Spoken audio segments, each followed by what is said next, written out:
Boom. Welcome back to King Inspire. Today I want to take you on a journey. Not just any journey, but the story of a man who saw the world differently. His name? Vincent van Gogh, the painter of the stars, the master of emotions, and the man who created beauty, even in the middle of pain. But before we begin, don't forget to hit that like button and subscribe so you never miss a story that could change your life. Vincent was born in 1853 in a small town in the Netherlands. As a child, he was quiet, deep in thought, and fascinated by nature. Fields, trees, the endless sky. He saw them not only with his eyes but with his heart. But there was a problem. Vincent didn't feel like he belonged. He struggled in school, found it hard to connect with people, and often felt like something was missing. At an early age, he carried loneliness inside him. Yet sometimes the quietest people are the ones who see the most beauty. Before he ever became a painter, Vincent tried many paths. He worked as an art dealer, a teacher, even as a missionary in a poor mining town. He wanted to help people. He wanted his life to mean something. But in all of this, he felt rejected. No matter where he went, he never quite fit in. The more he searched for purpose, the more lost he became, until one day he made a decision.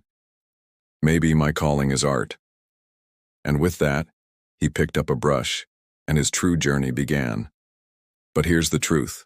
It wasn't easy. You might think he became famous right away. No.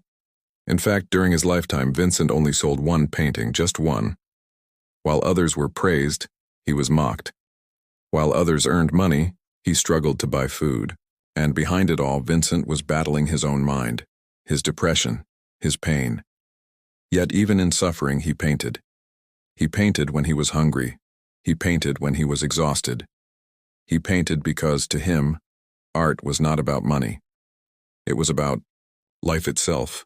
He once said, "I dream my painting, and then I paint my dream." Even if no one cared, he never stopped creating. There was one person who never gave up on him, his brother, Theo. Theo believed in Vincent when the world did not. He supported him emotionally and financially. Sometimes all it takes is one person who believes in us to keep us going. But Vincent's struggles grew heavier. It was as if he felt time running out. He painted faster, more passionately, leaving behind over 2,000 artworks in just 10 years. And from that storm of creativity came his masterpieces. The Starry Night, Sunflowers, the Potato Eaters, paintings that today are worth millions. But back then, nobody wanted. At just 37 years old, Vincent's battle with his inner darkness ended. His life was short, but his art lived on. Ironically, the world only began to see his genius after he was gone. The paintings no one cared about became treasures. The man no one understood became a legend. And from his life, we learn this. Sometimes people won't understand you. Sometimes your work won't be appreciated right away. But greatness always finds its time. Van Gogh once asked, "What would life be if we had no courage to attempt anything?" So if you have a dream, keep going. Even if no one is watching, even if no one believes, your time will come. Vincent van Gogh turned his pain into beauty. And today, that beauty inspires the whole world. This is King Inspire reminding you that even in the darkest night, the stars will always shine. Don't forget to like, subscribe, and share this story to inspire others. See you in the next episode.